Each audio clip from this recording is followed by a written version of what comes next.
Selamat malam, apa kabar pemirsa? Satu orang tewas dalam kecelakaan minibus dengan truk di Desa Candi Mulyo, Kecamatan Kedu, Temanggung, menjadi pembuka jumpa kita di News Prime.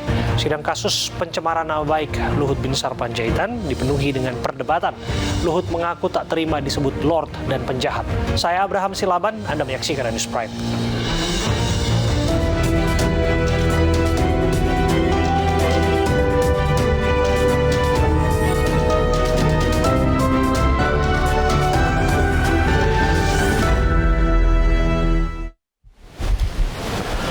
Kericuhan terjadi saat persidangan kasus pencemaran nama baik Menko Marves Luhut Binsar Panjaitan dengan terdakwa aktivis Haris Azhar dan Fathia Maulidiyanti. Kericuhan karena pendukung Haris dan Fathia serta sejumlah kuasa hukumnya dilarang masuk ke ruang sidang.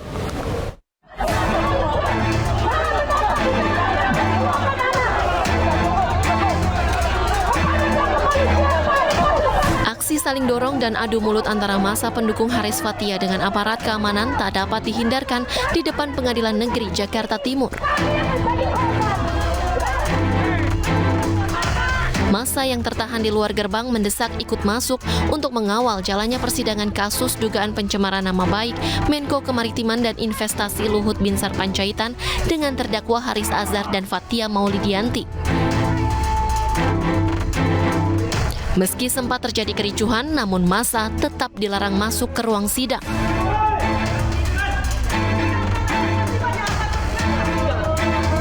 Para kuasa hukum terdakwa yang tertahan di luar pun geram dan terus memaksa masuk ke ruang persidangan. Setelah berdebat alot dengan aparat keamanan, para kuasa hukum terdakwa akhirnya diperbolehkan masuk ke ruang sidang.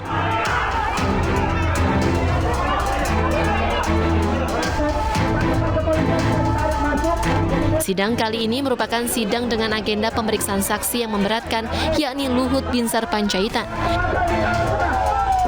Diketahui sidang Haris Azhar dan Fathia telah selesai dengan agenda mendengarkan kesaksian dari Luhut sebagai saksi pelapor. Sidang pun akan digelar kembali pada Senin mendatang. Perdebatan antara jaksa penuntut umum dengan kuasa hukum terjadi saat sidang kasus pencemaran nama baik Luhut Binsar Panjaitan baru dimulai. Kuasa hukum keberatan karena saksi Luhut Binsar Panjaitan menjawab pertanyaan jaksa dengan membaca catatan yang dibawanya. Semoga Tuhan menolong saya. Menko Maritim dan Investasi Luhut Binsar Panjaitan menjadi saksi dalam sidang kasus pencemaran nama baik Luhut dengan terdakwa Haris Azhar dan Fathia Maulidiyanti. Namun, saat sidang baru dimulai, protes datang dari kuasa hukum terdakwa. Para kuasa hukum tak terima Luhut menjawab pertanyaan jaksa penuntut umum dengan membaca catatan yang dibawanya. Akibatnya, perdebatan antara JPU dan penasihat hukum pun tak bisa dihindarkan. Yang mulia, bagaimana mungkin pemeriksaan dilakukan dengan saksi membawa catatan, yang mulia? Terima kasih. Saudara. Ya.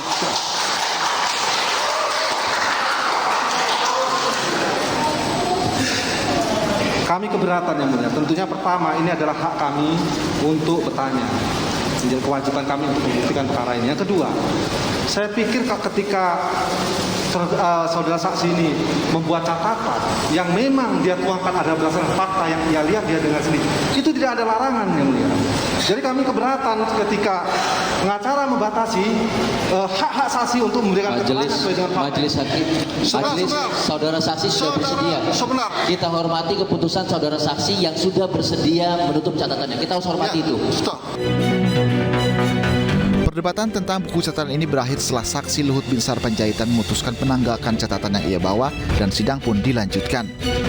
Namun begitu, Luhut menyatakan tidak semua peristiwa ia ingat sehingga harus membawa catatan, terutama dalam mengungkap data. Dalam sidang kali ini, Luhut juga menegaskan keberatan disebut Lord dan penjahat karena menyakiti hatinya. Saya dituduh sebagai punya bisnis di Papua yang saya tidak pernah melakukan itu, dan kemudian juga saya disebut Lord dan penjahat. Itu menurut saya kata-kata yang sangat menyakitkan. Saya punya anak buah gugur di daerah operasi banyak, dan saya dibilang penjahat. Itu sangat menyakitkan kata saya. Tapi itu pun saya mau, yang mulia. Ya sudah, tapi dia minta maaf, bukan. Jadi saya lakukan lakukan, saya minta 2 kali. Mesti gimana? Saya ini 76 tahun. Karena alasan itulah, kasus dugaan pencemaran nama baik Luhut akhirnya membawa kasus ini ke pengadilan. Tim Liputan iNews melaporkan. Dalam kesaksiannya, saksi Luhut Binsar Panjaitan mengatakan hubungan dirinya dengan terdakwa Haris Azhar baik. Bahkan Luhut mengaku pernah mendorong Haris untuk sekolah di Harvard.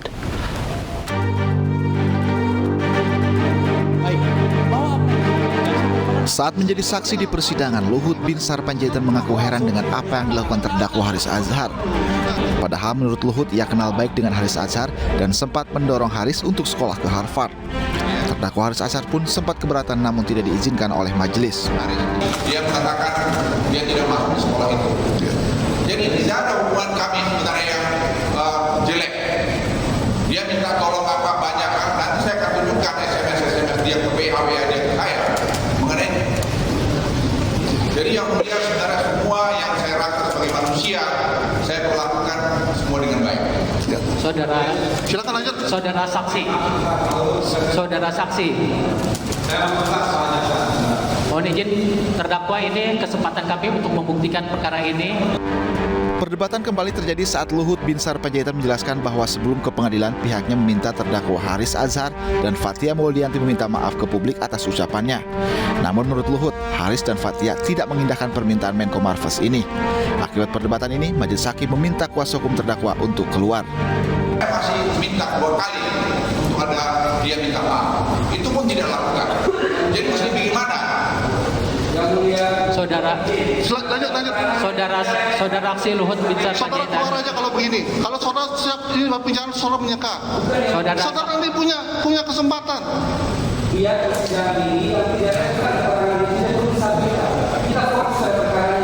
Iya, kita ini kan ada di dalam. Ini yang dia menyampaikannya di dalam acara ini.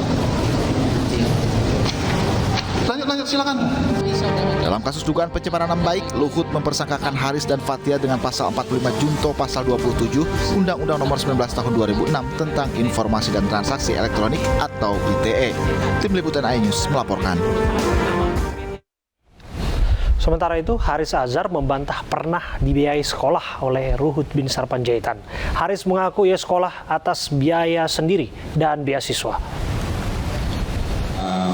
Somasi tidak ada kata soal tuduhan penjahat. Yang ketiga soal sekolah.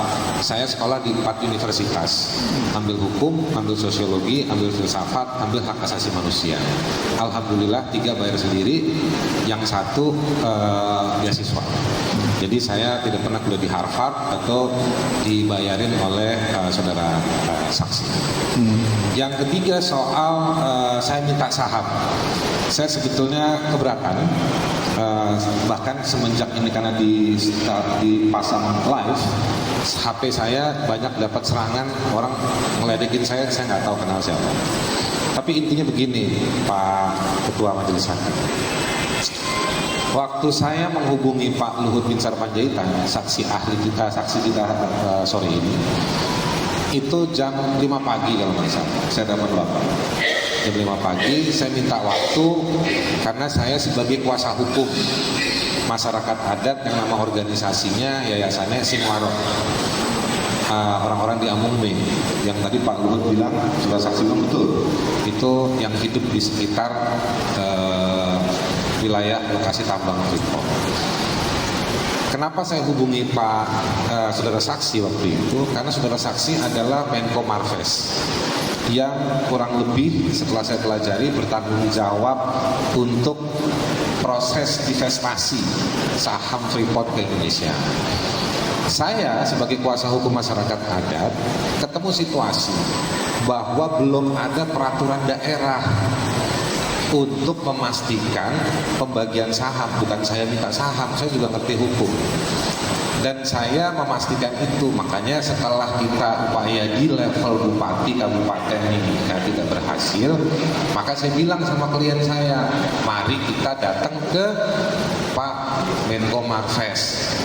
Mereka bilang, Pak Haris kenalkah? Kenal. Saya coba informal. Nah, itu yang saya... Usai persidangan, Menko Maritim dan Investasi Luhut Binsar Panjaitan menyatakan akan menyerahkan proses hukum ke pengadilan. Sebab menurut Luhut tak ada kebenaran yang absolut dan semua orang harus bertanggung jawab atas apa yang diperbuat. Sementara itu, terdakwa Haris Azhar membantah tentang adanya kepentingan pribadi di balik kasus ini. Menurut Haris, justru persidangan muncul banyak fitnah dan diduga dibuat oleh instansi pemerintah. Tidak ada kebebasan absolut. Itu sebabnya saya datang kemari untuk menyampaikan tidak ada kebebasan absolut. Siapa saja harus bertanggung jawab terhadap apa yang dia buat. Jadi harusnya fakta. Jadi jangan kritik itu dicampur adukkan dengan fitnah atau tuduhan. Sejauh yang kata orang saya sehat, dan karena saya sehat saya maka berpikir, sejauh yang saya berpikir itu sah kita mempermasalahkan. Jadi kalau saya dituduh punya masalah pribadi, nuduh itu segala macam, punya kepentingan di belakang ini, ada siapa yang tadi juga nggak disebutin siapa orangnya, siapa pihaknya, saya justru yang keberatan. Justru itu saya menganggap justru itu fitnah yang banyak muncul di persidangan ini. Dituduh minta saham, dituduh mau bicara penjahat, main di belakang, ada orang bicara di belakang, ada kepentingan orang di belakangnya. Jadi sebetulnya ini yang difitnah sebetulnya siapa? Dan kita sama-sama tahu dalam praktek hukum di Indonesia banyak fitnah dibungkus dengan pasal-pasal hukum. Banyak fitnah yang dilancarkan melalui institusi-institusi negara. Kita ke informasi lain, kasus penipuan yang melibatkan dua wanita kembar, Rihanna dan Rihani, terus bergulir. Kasus ini kini masuk ke babak baru. Rihanna dan Rihani ternyata juga melaporkan, ataupun dilaporkan tepatnya, penipuan rental mobil.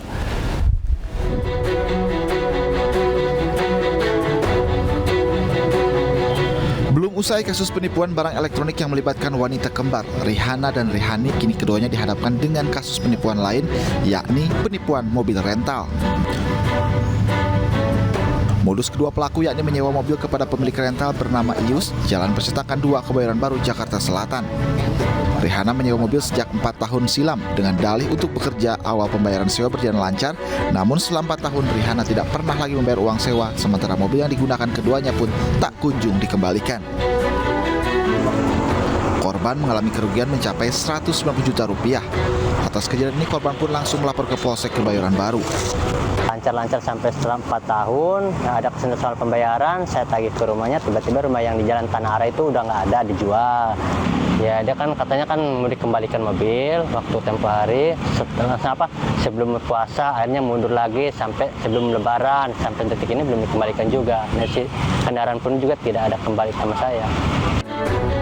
Sebelumnya, si kembar Rihani viral setelah aksi dugaan penipuan produk elektronik dengan total kerugian korban mencapai 35 miliar rupiah. Modus kembar Rihanna dan Rihani adalah menawarkan produk elektronik dengan harga lebih murah dari harga di pasaran. Namun usai membayar, korban tidak pernah mendapatkan barang elektronik yang telah mereka pesan. Atas kejahatan tersebut, Pusat Pelaporan dan Analisis Transaksi Keuangan atau PPATK memblokir rekening milik si kembar Rihanna Rihani. Saat ini, untuk keduanya tengah diburu petugas Polres Jakarta Selatan. Dari Jakarta dan Helmi Sejambati, iNews melaporkan. Evakuasi pria obesitas dengan berat badan 300 kg di Kota Tangerang, Banten berlangsung dramatis. Informasinya satu lagi untuk Anda.